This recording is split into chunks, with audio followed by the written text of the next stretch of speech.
Mi hermana dijo, no queremos tu presencia en la boda, no tienes clase, así que cancelé cada proveedor que yo había pagado. Cuando su prometido le gritó ¿qué hiciste?, ella solo se desmayó.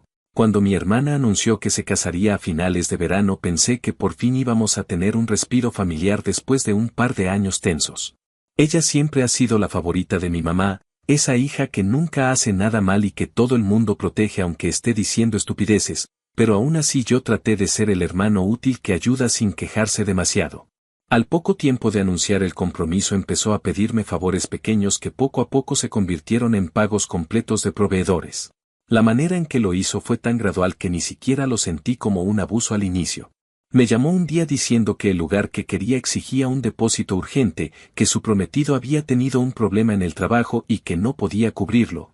Así que le dije que yo podía pagarlo y que me lo devolvieran cuando pudieran. Nunca hicieron el intento. A los pocos días me dijo que la pastelería estaba pidiendo asegurar la fecha y que si no lo hacía ese día iba a perderla.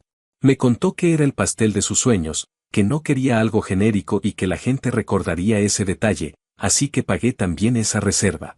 Cuando quise darme cuenta yo era el responsable del fotógrafo, el DJ y la renta de mobiliario, todo puesto a mi nombre porque ella argumentaba que así evitaba problemas de comunicación entre los proveedores. Yo en ese momento estaba tan concentrado en no ser ese hermano que solo critica que acepté sin quejarme, con la idea tonta de que estaba ayudando a construir un día importante para ella. El problema empezó una tarde en casa de mis papás, algo así como una reunión previa a la boda para que las damas se conocieran. Yo fui porque pensé que sería un encuentro tranquilo, pero desde que entré sentí un ambiente raro. Las amigas de mi hermana hablaban entre ellas sin incluirme y cuando yo trataba de integrarme me respondían con frases cortas como si mi presencia incomodara. Me pareció extraño, pero no dije nada. Estábamos sentados en la sala cuando una de ellas soltó un comentario que me dejó confundido. Dijo algo como que era lindo que yo quisiera estar aunque la boda sería muy privada. En ese momento mi hermana rió como si fuera un chiste privado y agregó que todavía estaba pensando si era buena idea que yo fuera. Porque quería que la boda tuviera un estilo elegante y que mi manera de ser a veces era demasiado informal. Lo dijo como quien comenta que un plato tiene mucha sal, sin filtro, sin pensar en lo ofensivo que suena. Me quedé mirándola esperando que dijera que estaba bromeando, pero continuó hablando de la familia de su prometido, explicando que ellos son muy conservadores y que no quería que nadie desentonara. Le pregunté directamente si estaba diciendo que no quería que yo fuera a su boda y me respondió con una naturalidad que me dejó frío. Dijo que no lo sabía, que aún lo estaba pensando, que quizás sería mejor que fuera solo a la parte del convivio y no a la ceremonia, y que no me lo tomara personal porque estaba cuidando la estética general del evento. Mi mamá intervino diciendo que no exagerara, que mi hermana solo estaba nerviosa por los preparativos y que era normal querer que todo saliera perfecto. Yo intenté procesar lo que estaban diciendo, porque mientras mi hermana explicaba por qué yo no encajaba en su boda yo seguía siendo la persona que estaba pagando prácticamente la mitad de todo. Lo que más me sorprendió fue que nadie parecía ver el absurdo. Mi papá fingía que no estaba escuchando, las amigas de mi hermana reían bajito como si yo fuera un chiste viviente y mi mamá estaba más concentrada en calmar a mi hermana que en lo que yo sentía. No armé drama ni levanté la voz. Me levanté. Dije que tenía que irme temprano porque al día siguiente trabajaba y me fui. No me siguieron, no me llamaron, nadie salió a aclarar nada. Cuando llegué a mi casa me quedé sentado un rato en silencio hasta que abrí mi correo y empecé a revisar las reservaciones. Me di cuenta de que absolutamente todo estaba a mi nombre. Todos los contratos, todos los depósitos, todas las fechas. Llegué a un punto en el que ya no estaba enojado, era una especie de claridad fría. Si yo no era bienvenido, entonces tampoco mi dinero tenía por qué seguir ahí. Llamé al lugar y cancelé. Me explicaron que devolverían la mitad del depósito y acepté sin pensarlo. Llamé al DJ y cancelé. Llamé y cancelé el fotógrafo, la pastelería y la renta de mobiliario. Nadie puso resistencia porque yo era el titular de cada servicio. Estaba sorprendido de lo fácil que era desarmar algo que me había tomado meses pagar y coordinar. A la mañana siguiente mi celular estaba lleno de llamadas perdidas. No respondí. Más tarde el prometido me mandó un mensaje largo preguntando que por qué todo estaba cancelado, que la gente estaba llamando confundida, que qué había pasado. No me molesté en explicarle. Mi hermana me llamó llorando diciendo que cómo se me ocurría hacerle eso, que la estaba dejando en ridículo, que la familia del prometido ahora pensaba que ellos eran unos irresponsables. Le dije que si no me quería en su boda entonces no tenía sentido que yo siguiera financiándola. Se quedó en silencio unos segundos antes de empezar a insultarme, diciendo que yo era un egoísta y que siempre tenía que arruinarlo todo. Mi mamá después me llamó para decirme que mi hermana estaba tan alterada que hasta se había desmayado del coraje. Yo solo le respondí que esperaba que encontraran a alguien con más clase que yo para seguir pagando lo que faltaba y colgué. Desde ese momento todos están en mi contra, pero en ningún momento he sentido culpa. Ellos olvidan que no se puede pisotear a alguien y esperar que siga pagando la cuenta. Actualización 1. Pasó alrededor de una semana después de que cancelé todo cuando empezó la siguiente fase del desastre. Yo había tomado la decisión con una calma tan absoluta que hasta me asustó un poco, como si finalmente hubiera dejado de actuar como el hermano que absorbe golpes y hubiera aprendido a poner límites. Sin embargo, mi familia no estaba preparada para encontrarse con una versión de mí que no retrocedía a la primera muestra de drama. Durante esos días, el silencio fue casi total, excepto por los mensajes intermitentes de mi mamá intentando convencerme de que hablara con mi hermana para arreglar las cosas. Como si el problema fuera un malentendido de 2 minutos y no un desprecio abierto. Yo ignoré todo. Me dediqué a trabajar, a limpiar mi casa, a caminar sin pensar demasiado. Noté que por primera vez en mucho tiempo no tenía ese peso en el pecho de sentirme responsable por mantener la paz en una familia que jamás hacía nada por mantenerla conmigo. Ese pequeño respiro terminó cuando mi mamá me dijo que quería verme para conversar un momento y que pasara por la casa un día por la tarde. No mencionó que habría más gente, ni que la situación sería algo parecido a una emboscada emocional. Cuando entré y vi que estaban mi hermana, el prometido, mis 2 padres, una tía que siempre se cree mediadora profesional sin capacitación alguna y hasta mi abuela sentada en su sofá con una manta sobre las piernas. Supe que no había sido invitado a conversar sino a recibir un regaño colectivo disfrazado de preocupación familiar. Mi hermana tenía la cara hinchada, aunque no sé si por llorar o por practicar la expresión de víctima.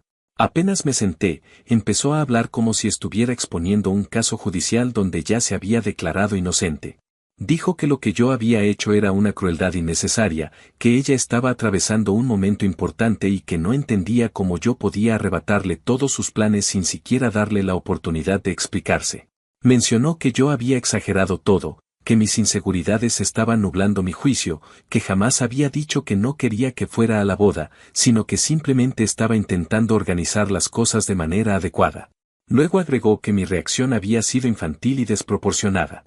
Yo la escuché sin interrumpir, porque llevaba años siendo interrumpido en cada discusión y ya me había acostumbrado a esperar a que el resto de la familia terminara de soltar su discurso antes de decir una sola palabra. Cuando abrió la boca para continuar, mi papá levantó la mano como si él fuera el moderador de ese circo improvisado y añadió que lo que yo había hecho no solo afectaba a mi hermana sino a toda la familia. Que era un acto hiriente, innecesario y que esperaba que yo fuera lo suficientemente maduro para reparar el daño. Luego mi mamá intervino con su clásica postura de yo solo quiero que estén bien, pero con una clara inclinación hacia el lado de mi hermana. Dijo que entendía que me sintiera dolido, pero que lo correcto era disculparme, aceptar que actué desde el enojo y volver a contratar todos los servicios para que la boda siguiera tal como estaba planeada.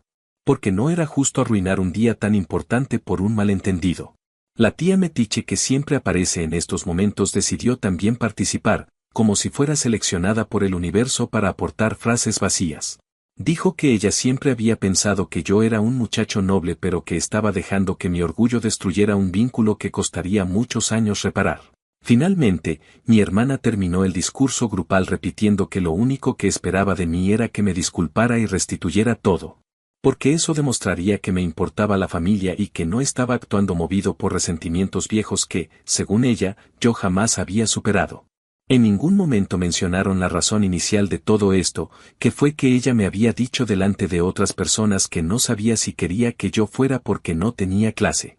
Nadie mencionó la humillación, ni el desprecio, ni el hecho de que ella misma había decidido que mi presencia era opcional mientras mi dinero era indispensable. Cuando por fin llegaron al silencio, hablé. No levanté la voz. No insulté. No hice nada dramático.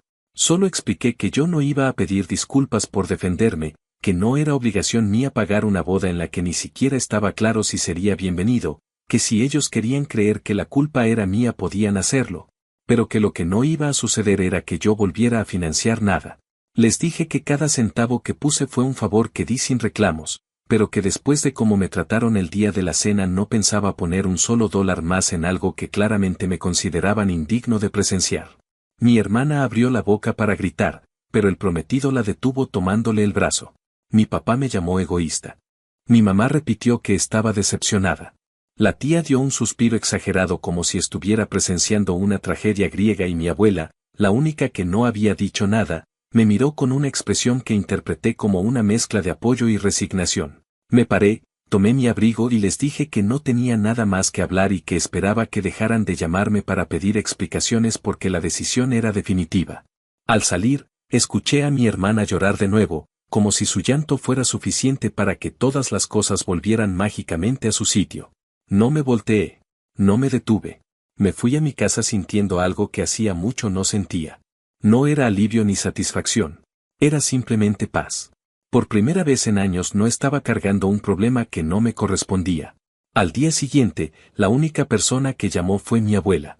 Me dijo que no me preocupara, que había visto muchas cosas en su vida y que la gente solo aprende cuando las consecuencias les tocan de frente. Su comentario me dio más tranquilidad que toda una vida de discursos sobre la importancia de la familia. Esa noche dormí profundamente, con la certeza absoluta de que lo que había hecho era lo correcto.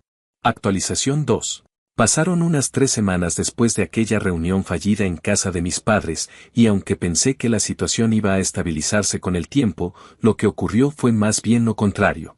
Mi hermana y mi mamá empezaron a comportarse como si lo que yo había hecho no fuese una consecuencia lógica de su desprecio, sino un acto de violencia personal contra toda la familia. Yo seguía sin hablarles, no porque estuviera molesto de una manera infantil, sino porque estaba cansado de que cada conversación terminara convertida en un intento de manipularme para que volviera a asumir responsabilidades que nunca debieron recaer solo en mí. Me limité a trabajar, ver a mis amigos, ordenar mi vida y mantener mi distancia, convencido de que el silencio era la única forma de evitar que intentaran arrastrarme de nuevo a esa dinámica donde yo siempre cedía primero. Mientras tanto, la boda empezó a desmoronarse en pequeños pasos que me llegaban por rumores, mensajes indirectos y alguna que otra llamada accidentalmente sincera de parte de mi papá. Como el lugar original estaba completamente cancelado y había una lista de espera infinita para fechas cercanas, tuvieron que buscar un salón más barato. Uno de esos espacios multifuncionales usados para fiestas de cumpleaños, juntas comunitarias y eventos que requieren poca logística. Según supe, el prometido estaba tratando de mantener la calma, pero mi hermana se derrumbaba cada vez que se encontraba con un obstáculo nuevo, que eran muchos. Porque cuando todo el presupuesto dependía de mis pagos y yo ya no estaba involucrado, la magnitud del problema se les vino encima tan rápido que no alcanzaron a organizar nada con coherencia. La pastelería original había llenado la fecha que dejaron vacante, el fotógrafo tenía reserva doble y eligió el evento que no se había cancelado. Y el DJ de renombre que ella quería ya había tomado un contrato en otro estado. Lo único que pudieron contratar fue un DJ con un equipo viejo al que muchos describieron como alguien que solía trabajar en bares pequeños y hacía eventos de última hora. Mi mamá intentó convencerme de que regresara a financiar parte de la boda, argumentando que mi hermana estaba sufriendo y que como hermano debía tener compasión. Le respondí que la compasión es un concepto mutuo, que también se demuestra evitando humillar a un miembro de la familia delante de otras personas. Me dijo que yo interpreté mal, como si no hubiera escuchado claramente a mi hermana cuando dijo que no sabía si quería que yo asistiera porque no tenía clase. Cada vez que intentaban justificarla, más evidente se volvía que para ellos yo no era más que una fuente de apoyo, alguien que no tenía derecho a molestarse porque desde pequeño había sido el que no causaba problemas. Es extraño cómo la familia se acostumbra a explotar al que es más estable emocionalmente, como si la tranquilidad fuera sinónimo de aguantar cualquier cosa.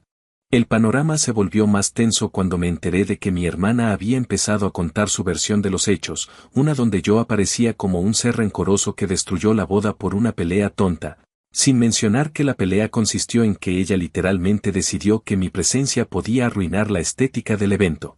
Recibí capturas de pantalla de parte de un primo que no suele involucrarse, donde se veía a mi hermana desahogándose en un grupo de amigas. Decía que yo la odiaba desde hacía años, que nunca había superado que mis padres la quisieran más que a mí, que yo siempre buscaba la forma de arruinarle la vida y que esta vez lo había logrado cancelando todo por capricho. Lo que más me llamó la atención fue que incluso en su narrativa yo seguía siendo el responsable de sostener el mundo como ella lo imaginaba. Ni un solo mensaje indicaba que pensara asumir su parte. El punto más extraño de toda esa etapa fue cuando el prometido me pidió hablar. Me escribió un mensaje largo, con un tono completamente distinto al de mi familia. Dijo que entendía que yo me había sentido insultado, que lo que mi hermana dijo fue inapropiado, que él mismo había intentado convencerla de que se disculpara, pero que ella se negaba porque estaba demasiado avergonzada y al mismo tiempo demasiado ofuscada como para reconocer nada. Me pidió que considerara asistir a la boda, no como un proveedor sino como invitado, y que al menos escuchara su punto de vista. Lo pensé por 2 días completos, no porque quisiera ir, sino porque por primera vez alguien involucrado parecía entender que el problema no era económico sino emocional. Cuando finalmente le respondí, le dije que apreciaba que intentara mediar, pero que yo no iba a asistir a una ceremonia donde mi presencia se había tratado como un favor opcional. Le dije que no era lógico que esperaran que yo apareciera sonriente cuando no habían sido capaces de ofrecer una disculpa mínima por la falta de respeto. Él insistió un poco más, pero después de unos mensajes entendió que no cambiaría de opinión. A partir de ahí el ambiente en la familia se tensionó aún más. Mi mamá empezó a llamarme con un tono mezcla de súplica y reproche, intentando presentar argumentos que cada día eran más desesperados. Decía que la gente comentaba, que la familia del prometido estaba cuestionando qué clase de relación teníamos, que la boda parecía caótica y que si yo volvía a involucrarme quedaría en el pasado todo el malentendido. Yo ya no tenía la paciencia para seguir ese juego. Le respondí que no pensaba cargar nuevamente con responsabilidades que no me correspondían y que si estaban preocupados por la percepción pública, deberían preocuparse también por cómo habían tratado al hijo que siempre estuvo ahí cuando lo necesitaban. La discusión terminó con mi mamá llorando y diciendo que no entendía cómo podía ser tan duro. Mientras todo esto ocurría, yo iba notando cosas que jamás había visto con claridad. La familia, en conjunto, funcionaba bajo una regla injusta, yo era útil siempre y cuando no necesitara nada, mi hermana era prioritaria siempre y cuando no se le pidiera asumir consecuencias.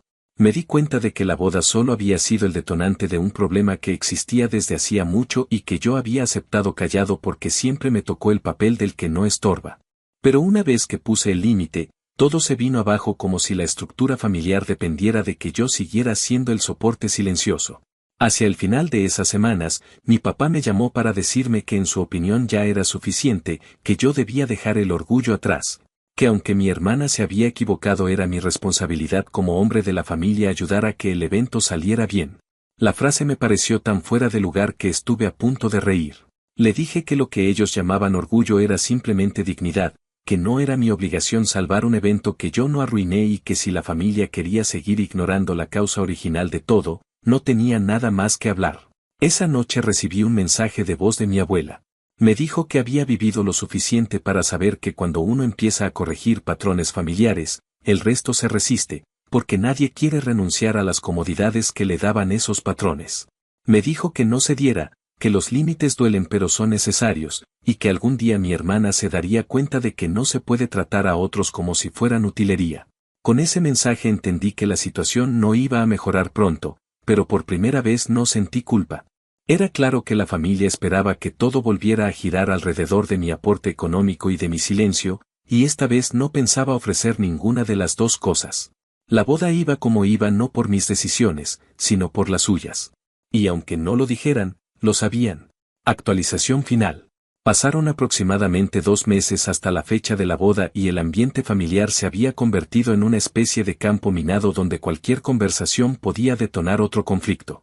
Yo seguí manteniendo distancia, no por enojo acumulado sino porque era evidente que ninguno de ellos tenía intención de reflexionar sobre lo que realmente había sucedido.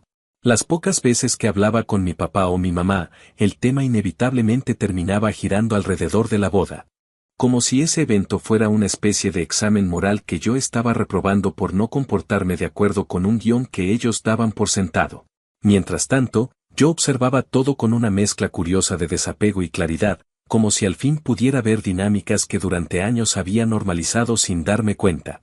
Mi hermana siguió contando su versión de los hechos en distintos círculos sociales, y aunque muchas de las personas que la escuchaban repetían su historia como si fuera una tragedia donde ella era la protagonista incomprendida, otras empezaron a cuestionarla. Un primo que nunca se mete en problemas me dijo que en más de una ocasión ella intentó presentarse como la víctima absoluta, pero cuando la gente se enteraba de que yo había financiado casi toda la boda desde el principio, perdían un poco de la compasión automática que ella esperaba. Mi mamá, en lugar de tratar de poner orden, reforzaba su narrativa diciendo que yo reaccioné con exageración y que debía haber entendido que mi hermana estaba estresada. Cada vez que escuchaba eso, incluso indirectamente, más evidente se volvía que lo que ellos querían no era que yo entendiera la situación sino que regresara a ocupar el rol de solución permanente que habían decidido para mí desde hacía años. Llegado el día de la boda, yo ya tenía claro que no iba a presentarme. No era una decisión cargada de resentimiento ni un gesto dramático para provocar culpa. Era simplemente coherencia. Si la familia había decidido que yo no tenía la suficiente clase para estar ahí, no tenía sentido aparecer como si nada. Cuando finalmente les comuniqué que no asistiría, mi mamá me dijo que esperaba más de mí y que no podía creer que prefiriera quedarme en mi casa en lugar de acompañar a mi hermana en un día tan importante. Le respondí que no podía acompañarla en un día para el cual ella misma había dicho que no encajaba mi presencia. Ella trató de negarlo, como si las palabras de mi hermana hubieran sido producto de mi imaginación. Me dijo que a veces yo me tomaba las cosas demasiado literal y que debía aprender a dejar pasar comentarios que la gente dice bajo presión. Era increíble cómo lograba transformar una ofensa directa en un supuesto malentendido causado por mi sensibilidad. Entendí, con cierto alivio, que ya no tenía por qué seguir entrando en ese juego. El mismo día de la boda lo pasé sin hacer nada especial. Me dediqué a arreglar algunas cosas pendientes en mi casa, salí a caminar, fui por comida y regresé. Mientras hacía mis cosas, recibía llamadas de mi papá, luego de un tío y después de un número que no reconocía que asumí que era de alguna amiga de mi hermana. No contesté. A media tarde mi abuela me llamó, no para convencerme de ir, sino para asegurarse de que yo estuviera tranquilo. Me dijo que sabía que las cosas estaban tensas y que entendía mi postura. Esa simple llamada fue suficiente para recordarme que dentro de toda la confusión había al menos una persona que veía con claridad lo que los demás se negaban a admitir. A la mañana siguiente, mi papá finalmente logró comunicarse conmigo. Su tono era distinto, más apagado y sin la actitud de superioridad moral que había usado semanas atrás. Me dijo que quería informarme de cómo había salido la boda, aunque por su voz ya podía intuir lo que venía. Comenzó explicando que desde temprano todo había sido complicado. El salón comunitario donde se realizó el evento quedó chico para la cantidad de invitados que mi hermana insistió en mantener, y como las mesas y sillas eran pocas, mucha gente tuvo que esperar o improvisar asientos. El DJ se presentó pero pidió que le pagaran el resto antes de comenzar. Al parecer mi hermana y el prometido no tenían completo el monto y su mamá tuvo que cubrirlo a disgusto. Ya durante el evento, el sistema de sonido falló varias veces y hubo momentos en los que la música simplemente se detuvo. La distribución de la comida resultó un desastre porque el proveedor barato que encontraron no tenía suficiente personal, así que la gente empezó a levantarse a servirse por su cuenta. Mi papá relataba esto con un tono que mezclaba irritación y cansancio, como si estuviera narrando un mal sueño del que no sabía cómo despertar. Lo más crítico, según me dijo, ocurrió cuando el pastel llegó derretido por el calor y sin la decoración que mi hermana esperaba. Ella, que ya venía desde días atrás en un estado emocional frágil, tuvo un ataque de ansiedad en plena recepción. Empezó a llorar frente a los invitados, diciendo que todo era un desastre y que nada se veía como lo había imaginado. Para empeorar las cosas, la familia del prometido empezó a murmurar entre ellos que nunca habían visto una boda tan caótica. Y una de sus tías incluso comentó en voz alta que parecía una fiesta improvisada y sin organización. Cuando mi hermana escuchó eso, según mi papá, explotó en un llanto más fuerte y dijo que yo tenía la culpa, que si yo no hubiera cancelado todo desde el principio nada de eso estaría pasando. La frase que más me impactó no fue esa. Fue la respuesta que un invitado dio desde una mesa cercana. Mi papá no pudo identificar quién fue. Solo recordó que se escuchó claramente cuando alguien dijo que la culpa no era mía, sino de ella por tratarme como si fuera un cajero automático y no un hermano. Ese comentario provocó un silencio incómodo, seguido por un murmullo generalizado entre los asistentes.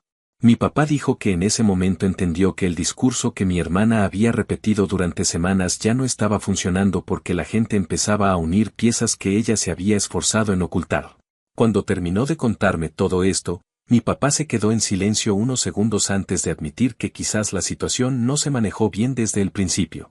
Fue la primera vez que escuché un reconocimiento de responsabilidad, aunque tímido. Dijo que mi hermana estaba devastada, que después del evento se encerró en una habitación del lugar y que tuvieron que convencerla para que saliera. Me preguntó si en algún momento consideraría hablar con ella para arreglar las cosas. No le respondí de inmediato. Le comenté que necesitaba pensar y que no quería dar una respuesta impulsiva. Al colgar, me quedé reflexionando largo rato. No me alegraba el desastre de la boda. No sentía satisfacción ni triunfo. Era simplemente una consecuencia inevitable de una cadena de decisiones donde yo había sido el único castigado por poner un límite razonable. Lo que había ocurrido era la demostración de que no se puede construir algo estable sobre la falta de respeto, y aunque mi hermana todavía buscaba culparme, la realidad ya no podía ignorarse tan fácilmente. Esa noche dormí sin culpa alguna. Por primera vez comprendí que no tenía obligación de cargar con responsabilidades que otros crean para mí.